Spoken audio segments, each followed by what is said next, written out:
Silav, roj baş, hevano hêvîdar mûbaşin îro jî bi weşanekî taybet ez li pêşberî we me dixwazim rewşa dawî ji we re ragihînim pêşketinên pir girîng hene.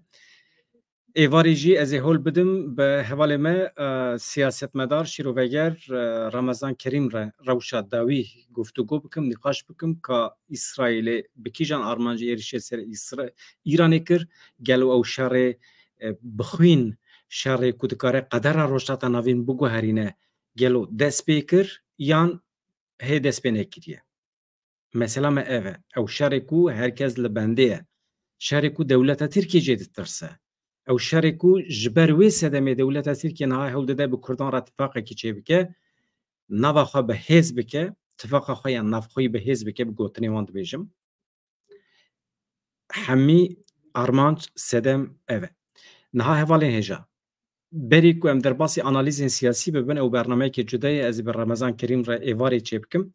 Lêbelê niha çend nûçeyên girîng hene ez ji we re pêşkêş dikim ev weke bültenekê navberê ye û paşê jî ez xatir ji we dixwazim ez hema zû bi zû van nûçeya ji we re pêşkêş bikim. Analîzên siyasî em dihêlin êvarê. Niha rewş çi ye? Çawa bû?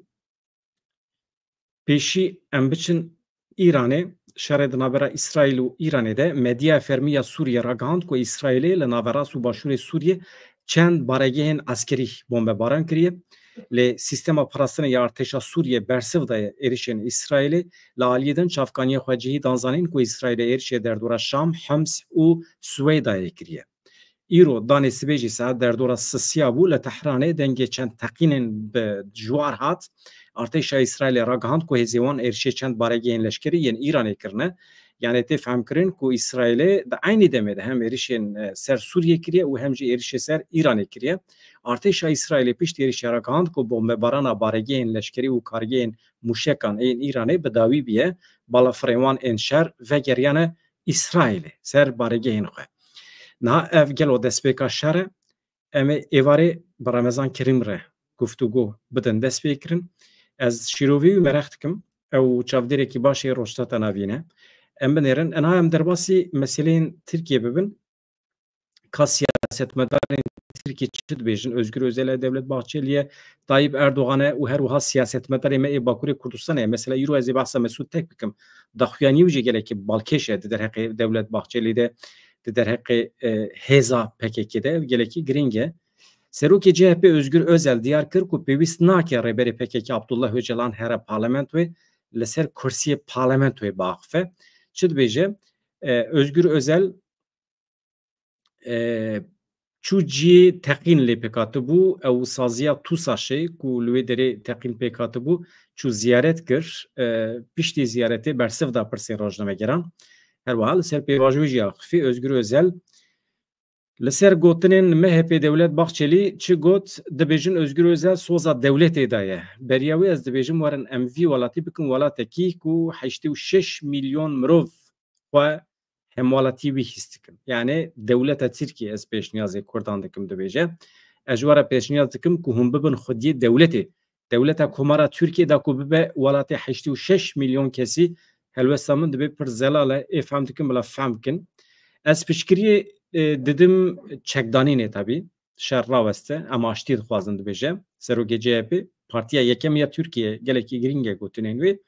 Fikra Anîna Öcalan ya meclisê ku ji devê Devlet Bahçeli derketiye divê fikra me newisa ye. Em bi vî şeklî nafikirin. Pêwîst nake yani Abdullah Öcalan li ser kursiyê hevpar were nava rêzên Dem Partî li wê derê biaxife.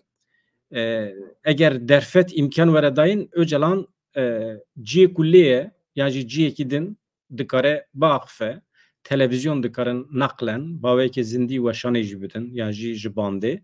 Çawa îcab dike ama meclisê pêşniyaz nake ama hemî şertên din qebûl dike. Yani bila biaxife bila tevlî pêvajoyê bibe gotinî wî girîngin aktorekî girîngê meseleye yani weke muxatabê çareseriya doza Kurdî qebûl dike. Ha ez dibêjim çareseriya doza Kurdî ev aliyên Tirkan doza Kurdî weke me dibînin nabînin ew meseleyekê din e.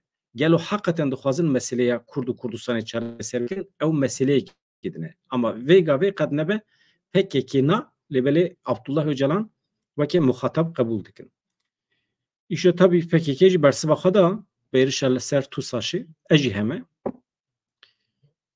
ez hêza biryar dêrim bê min kar nabe. Tabii gelek şîroveger siyasetmedar dibêjin beriya du sê mehan wextê ku dewleta Tirkiye pêşniyaz li PKK kir ku were teslîm bibe Besî Hozat Mustafa Karasu ev teklîfa dewleta Tirkiye weke teklîfeke bêexlaq pênasî kiribûn. Wê demê amedekariya va çalakiya li Enqereyê hatibû kirin. Ev çalakiya li Enqerê amedekariya wî du mehberî hatiye kirin bersiva teklîfa bêexlaqiya dewleta Tirkiye ku ji anîbûn PKK re. Anha şîroveger wisa pênasê dikin Zubeyir Aydar jî ez cihê didim gotinê wî tu eleqa vê çalakiyê bi pêvajoya nû a îro tune ye. Dewlet Bahçeli çi dibêje kalîte weşana min ez zanim ne baş e ama ez tabî ji we lêborîn dixwazim ji ber ku ez ne li stûdiya xwe me ez li derve me li seyahatê me karê xwe yê rojnamegerî didomînim niha bi saziyekî televizyonê re kar dikim. Li wê derê me hevdîtinê min hene îja ji ber vê yekê kalîte weşana min ne li gor dilê we be li qusûrê nenêrin. Ez ê sererast bikim. Hûn her hebin pir xweş e. Gelek spas ji bo van peyamê we. Ev bala we lê be ev di sê hefte ne kalîte yani eleqeya we ya ji bo weşana me gelekî zêde biye ev tiştekî baş e li ser xêrê be. Em wisa dixwazin em li bendê ne ku ev bilind bibe û em xwe bigînin milyonan kesî çima nebe? 40 milyon Kurd hene li dünyayê kurmancî daxivin kesên ji me fehm dikin Kurdî daxivin çima bi qasî 100,000 milyonek însan li me temaşe nekin? Ma em tiştê xweş nabêjin. Em tiştên herî xweş bi metoda herî estêtîk hewl didin ji we re bêjin. Hevan na. Na em cih bidin gotinên Dewlet Bahçelî ew muhîm e. Dewlet Bahçelî ku di zemanê xwe de me cidî nedigirt niha hêdî gotinê wî êdî bûne lezgîn bûne acîl bawer dikim wan firq kiriye ku êdî xeterî hatiye ber deriyê wan. Tehlike li ber deriyê wan e. Ew weke tehlike dibînin lêbelê ji bo me mizgînî ye, ji bo me karekî xêrê ye, guherîna rojhata navîn, perçebûna peymana Lozanê hemî ji bo me tiştê xêrê ye û niha însan hewcê me bûne. Êdî dewleta Tirkiye jî rêveberên dewleta Tirkiye jî qebûl dikin ku Kurd yek ji stûnên herî girîngê rojhata navîn in. Weke Kurd yani piştî Ereban, Tirkan, Farisan êdî stûna çaremîn Kurdin diyarkerin û di biryaran de divê cihê bigirin. Ew qas. Dewlet Bahçelî dibêje li ser Tirk û Kurdan gefa derve heye. Ew projeyê ku ev di sê hefteyê em ji we re behs dikin herkes nabehs dike. Li ser Kurd û Tirkan ferz e ku ji hev hez bikin. Hezkirina Tirk û Kurdan ferz e. Dîroka wan ya hezar salan ya hevpar heye. Îro tehdît metirsiyekê hevpar heye. Eger Tirkekî hebe ku ji Kurdan hez neke ew ne Tirk e. Eger Kurdek hebe ji Tirkan hez neke ew jî ne Kurd e. Beriya her tiştî milletek divê ne komeke erdnîgariye ye. Yani Kurdan weke millet qebûl nake divê ola me yek e, zimanê me yek e wê demê em eynî milletin, eynî netewin. Yani Kurdan weke perçeyekî Tirkiye hêjî pênasî dikin, mantiqa wan hêjî neguheriye. Hêdî ew ê jî biguhere qet meraq nekin. Yani meraq nekin. Yani ev gavên ku Dewlet Bahçelî davêje başin. Jê zêdeyê jî. Ew ê hêdî qebûl bike ku Kurd netewin weke Tirkan mafê wan heye. Mesela hin nîqaş hene li Tirkiye milletê Tirk fehm nake, xwazî îmkanê we hebiye ji me fehm bikirane. Mesela dibêjin ya çi dixwazin? Ev Kurd çi dixwazin? Li hember qanûnê mafê wan û mafê me, mafê Trabzonekî, mafê mirovekî Bingolî yan jî Haqarelî weke hebe. Niha di teoriyê de li hember qanûnê rast e mafê mirovekî Diyarbekirî, Amedî, mafê mirovekî ji Kurd ben bêjin, ji Enqerê, Tirk, Kurd li hember qanûnan weke hebe. Ev mafê takekesî ye, mafê şexsî ye. Elbet her kesên hemwelatiyên Tirkiye li hember qanûnan mafê wan weke hebe. Ha çiqas pêktê ew meselekî din e. Ha tu AKP'yî bî baştir pêktê ew ne suçê qanûnan e. Ew suçê kesan e. Rast e wekî hebe. Ama vê derê tiştek ku Kurdan alaqedar dike ne mafê şexsî mafê millet, mafê netew. Yani Kurd dixwazin weke Tirkan mafê wan ê netewî hebe, mafê komî. Ew çi ye? Mafê komî yani Kurdbûn. Tirkbûn çi qas meşru ye? Kurdbûn jî dibe ew qas meşru be. Çi ye? Zimanê fermî li her derê Tirkiye di daîreyên dewletê de Kurdî bibe zimanê fermî çunkî ji bo em hebin, em tune dibin, qirametê. Ji dibistana sêretayî heta dawiya üniversitê Kurdî bibe zimanê perwerdê û dewleta Tirkiye bibe dewleta Kurd û Tirkan. Ya ji milletê din, milletê din alaqedar nake. Kî bixwaze bila bibe êwî jî. Ama daxwaz hebe erê, ama Kurdan daxwaz kiriye. Kurdan ji bo vê yekî xwîn rijandiye. Xwîna xwe daye rijandin. Bi biryarin li Îranê çawa ku Kurd netewin, li Iraqê çawa Kurd netewin, li Sûriyê dîsa, li Tirkî jî dibe Kurd weke netew werin qebûl kirin. Tiştê ku Tirk fehm nakin ev e. Yani mafê Kurdan û Tirkan weke netew, ne weke heve ama weke şexsî take kesî dibe ku maf weke hev be ama ev doza me mesela me çareser nake. Ez hemalatî Ewropayê me li hember qanûnan elbet mafê min û Ewropiyekî weke heve. Ama mafê min ê netewî wextê ji nedîtî ve were dîtin nabe. Hevan em niha cih bidin siyasetmedarekî Kurd Mesûd Tek ew jî qasî pêncî salê di nava siyasetê de ye. Elbet bîr û baweriya wî fikrî wî gelekî giring e. Serokê PESEKê ye, Partiya Sosyalîstê Kurdistan ji berê ve heye. Hê beriya Partiya Karkerê Kurdistanê avabiye li Bakurê Kurdistanê yek ji partiyên bingehîn e. Kemal Bûrkayê seroketiyê wî dikir. Başê ew veqetiyan bûn Hakpar niha Partiya Sosyalîstê Kurdistan Mesûd Tek birêve dibe ka em bibînin çi dibêje. Dibêje dewleta Tirk dixwaze nakokî bixe navbera Kurdan. Çawa? Sekreterê giştî yê berê Partiya Sosyalîst a Kurdistanê PSK Mesûd Tek got ez bawer nakim di navbera PKK û Selaheddîn Demirtaş de nakokiyekê kûr hebe hinek cudahî hene lê belê ew qasî mezin nine. Hinek alî wê mezin dikin dixwazin Demirtaş û PKK bînin hemberî hevûdû. Çi ye? Dewlet Bahçeli gotibû Qandîl û Demirtaş wê tevlî pêvajoyê nebin. Öcalan li hember her duyan e jî nizanim çi tişmiştî wisa ew rêveberên dewleta Tirkiye tim hew didin nakokî bixin navbera aliyên Kurdan. Mesûd Tek li dijî vê yekê dibêje tiştekî wisa tune ye. Nakokî tune ye lê belê Tirk dixwazin nakokî bixin navberê. Dibêje hinek alî dixwazin Demirtaş û PKK bînin hemberî hev.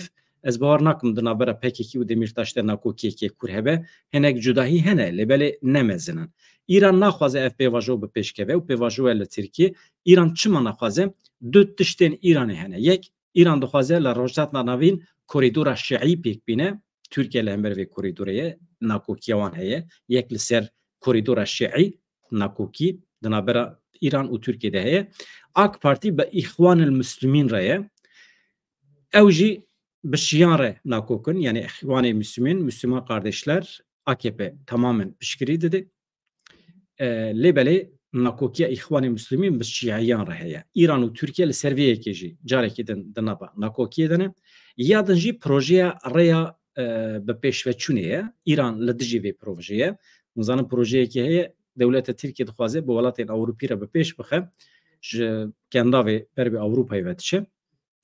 İran li dij vê projeyê berjewendiyên İran û Tirkiye cuda ne lê divê ji bîra me neçe ev Mesûd Tek dibêje. Divê ji bîra me neçe Kurd kengê nêzîkê serkeftinê dibin İran, Tirkiye, Sûriye, Iraq dibin yek. Tek li ser pirsa eger Öcalan bawekî zelal bixwaze PKK çekan dayne gelo eger PKK wê daxwaza Öcalan bîne cih neyne cih. Yani PKK wê qebûl bike çeka dayne ya na ev pirsekî giring e ji Mesûd Tek tê pirsîn ew fikra xwe dibêje. Çi ye? Ez bawer nakim PKK beriya ku çeka dayne zanibe ka dewlet ji bo Kurdan çi dike. Dibe ez bawer nakim PKK çekan dayne. Çünkü dibe PKK'ya ku em nas dikin beriya ku çekan dayne dibe zanibe dewlet sedî sed çi dide Kurdan.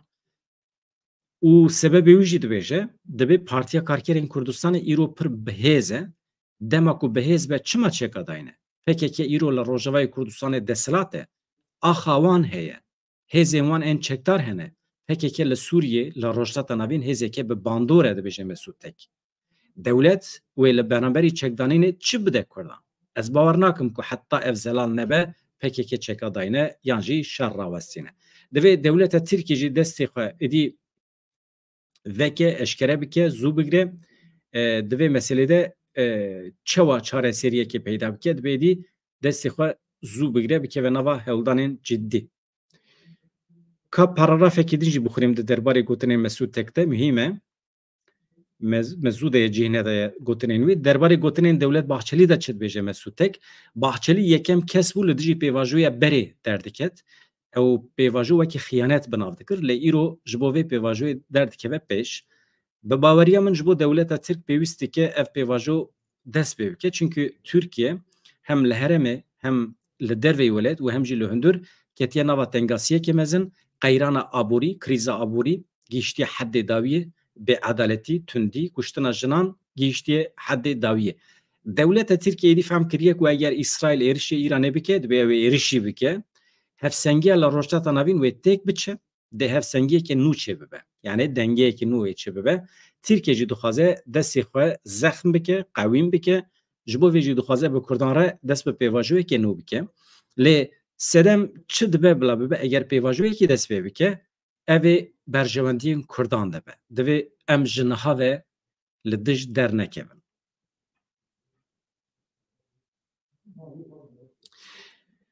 Li rojhilata navîn çi guherîn çê dibe bila bibe divê em li dij dernekevin ev di berjewendiyên Kurdan de ye di xêra Kurdan de ye dibêje Mesûd Tek. Hevan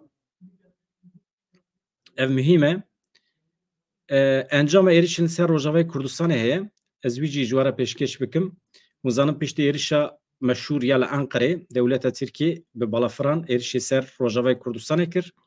Navenda ragihandinê ya hêzên ewlekariya hundirîn ya Herêma Bakur Rojhilatê Sûriyê ya Rojavayê Kurdistanê bilançoya êrişên dewleta Tirkiye li ser herêmên xweser eşkere kir li gorî daxuyaniyê encam ev e êrişên balafirên keşfê nod û neh caran êrişên balafirên şer 13 caran topbaran jî 573 caran bifikirin bi giştî dewleta Tirkiye 685 caran êrişê herêmê kiriye de encama van êrişan de 14 sivîl şehîd bûn 3 endamên hêzên leşkerî şehîd bûn bi giştî 17 kes di bombebaran di topbarana dewleta Tirk de şehîd bûne. Yani 685 caran dewleta Tirkiye êrişê ser Rojavayê Kurdistanê kiriye.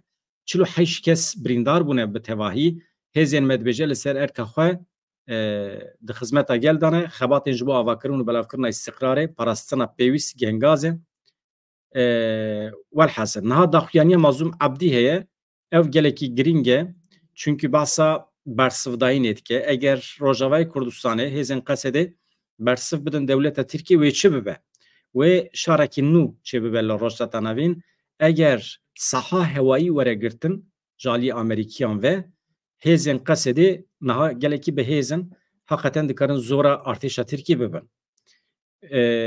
Ama tabii Mazlûm Abdî dibêje ev ê di çarçoveya xweparastinê de bimîne. Yani tenê bersivdayîn. Li bendê bin daxuyaniya banga PKK ya ji bo agirbestê heye ka em binêrin wê bersivekê çawa bibîne ji rayedarên dewleta Tirkiye. Ji bîr nekin êvarê em ê bültenekî taybet wekî analîz çê bikin hin xeberên xêrê hene heqeten mizgînî hene. Xeberên pir baş hene hem derbarê Başûrê Kurdistanê de em ê agahiyên nû bidin û hem jî di derbarê Rêzdar Abdullah Öcalan de hin agahî hene ku mîvanê min Remezan Kerîm wê eşkere bike. Li bendê bin êvarê em ê bernameyekî çê bikin. Ama saeta wî ez ê ji we re bêjim li bendê bin. Nahûn bi vê bernama navberê îdarê bikin.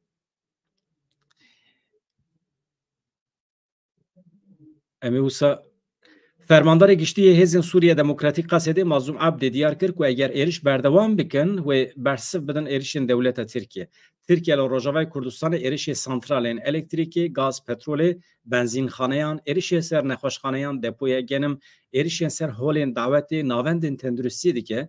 Mazlûm Abdî li ser êrişên dewleta Tirkiye peyameke vîdeoyî belav kir. Çi got? dibêje gelê me bi rûmet dostên me yên hêja ev 4 rojin dewleta Tirkiye bi şêwazekî hovane bê sedem êrişên xwe li ser herêma me de domîne. Divan êrişan de binêsaziya herêmê saziyên girêdayî reveberiya xweser, saziyên medenî ên sivîl hedef hatine girtin, kesên me yên sivîl dike hedef xware. Divan êrişan de heta niha 17 însanên me şehîd bûne, ji wan tenê 2 esker hene. 48 kes birîndar bûne, tenê ji wan 9 kes eskerin, êdin tev sivîlin, ew kes hemû sivîlin dibêje Mazlûm Abdî. Ev 5 salin dewleta Tirkiye hewl dide zêdetir xaka me dagir bike. Lê divê hewldanê de bi ser neketiye heta niha wê bi ser nekeve jî. Hedefa bingehîn ya dewleta Tirkiye ew e rêveberiya xweser ya Rojavayê Kurdistanê ji holê rabike, ewlehî aramiya herêmê me lawaz bike, gelê me ji gund û bajarê wan bide koçberkirin dibêje General Mazlûm Abdî. Li ser îddiayên ku çalakerên Enqerê ên Tûsaşê ji Rojavayê Kurdistanê derbas bûne, ev Tayyip Erdogan Serokkomarê Tirkiye îdia kiribû, doh mecbera rakandibû, gotibû kesên ku êrişên li ser Tûsaşê pêkanîne ji Sûriyê derbasî Tirkiye bûne, dewleta Tirkiye tehmîn vedike hincet ji bo ku bikaribe li hember cîhanê bibêje navenda terorê Sûriyeyê heqê min heye, meşrû ye, ez êriş dikim ser Rojavayê Kurdistanê. Tu kes ji xaka me derbasî Tirkiye nebûye dibêje Mazlûm Abdî. Tu tekîliya me, tu pêwendiya me berêşa Enqerê re tu neye. Di fermandariya giştiya hêzên me de qirarek heye, biryarek heye ku li ser axa Tirkiye û Bakurê Kurdistanê tu operasyonên me yên eskerî pêk neyên. Qada tekuşînê, qada tevgera me ya eskerî tenê qada Sûriyeyê. Em dixwazin nakokiyên xwe bi hemû aliyan re Tirkiye jî di nav de biriya diyalogê çareser bikin. Mazlûm Abdî diyar kir ku eger êriş berdewam bikin, ew ê jî neçar bimînin weke mafya rewayê parastinê bersiv bidin êrişan dibêje. Hevalên hêja.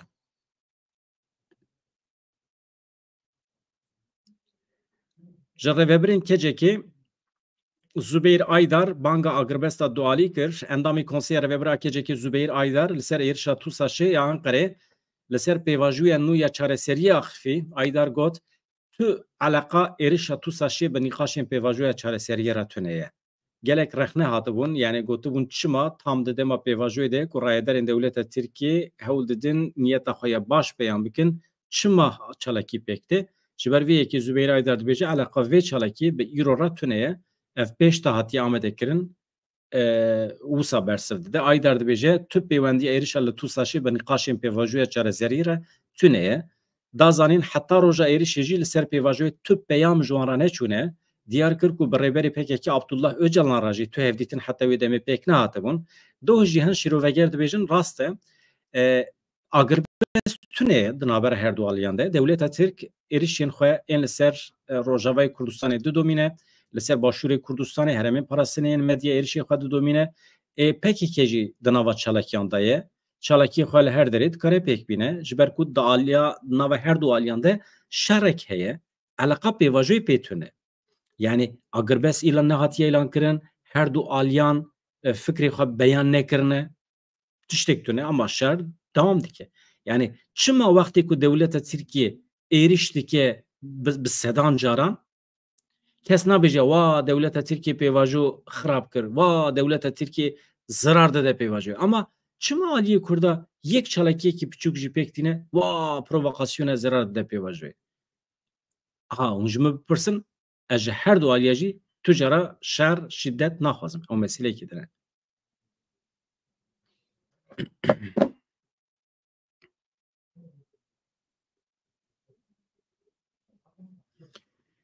Gotinên Zubeyr Aydar ez şîrove nexim navberê hema serî heta da wî bixwînim girîng e. Zubeyr Aydar ji rêveberên Kecekê dibêje tu pêwendî tu eleqa êrişa Tûsaşê bi nîqaşên pêvajoya çareseriyê re nene. Aydar da zanîn heta roja êrişê jî li ser pêvajoyê tu peyam ji wan re neçûye. Diyar kir ku bi rêberê PKK Abdullah Öcalan ra jî tu hevdîtin heta wê demê nehatibû pêkanîn. Aydar balkişan ser agirbestên ku berê hatine kirin got em agirbesteke dualî û ji dil bikin. Tevî wan hemyan tiştên ku çê bûne. Destpêkê werin em şer bi agirbestekî bidin rawestandin. Berê 2013 megavekî wiha avêtî bû, encamê wê ji bo me hemiyan baş bû, wê demê ne cenaze dihatin ne jî bombebaran hebûn. Herkes bi huzûr bû. Em ji vê pêvajoya re jî hene dibêje Zubeyr Aydar. وکی دن چانی زمان اگربسک وها یا کو بری هاتیه اعلان کرن ایروجی دکاره وره اعلان کرن ام تشتکی نو کشف نکن از پیش نیاز دکم متوده که کو بری بکیر هاتبه ورن ام دیسا بجری بینه دبیجه زبیر ایدر حتی شر نه هاتیه بردریمه yani tehditteki evci histike dibine verin he şer ne hatiye berderiye agirê li rojheta navîn hê negîştiye heremame em mecbûrin em neçarin werin em vê meselê nava xwe de hel bikin çareser bikin ne tiştekî zehmetê dibêje bes em xwedî biryar bin Zübeyir Aydar wisa daxife hevanno ez xatir ji we dixwazim me gotibû çalakiya tu saşê weke bersiva teklîfa bê exlaq bû ku dewleta Tirkiye beriya du mehan biribû ji PKK re ez bawer dikim çalakiya li Enqereyê wê demê amedekariyê wî hatibûn destpêkirin ama encama wî îro derket ha tesadüf îro derket gelo imkan hebû bata rawestandin ew meselekî din e tiştê ku mecbîr kirine em ji were bibêjin nûçeyên acîl ku niha belkî ketine ajansan em ê hemî komîser hev bikin di saetên pêşme de bi şîroveyên Ramazan Kerîm em ê dîsa werin pêşberî we ez xatir ji we dixwazim bi hêviya rojên xweş azad çi dikin bikin bila bêdew dem baş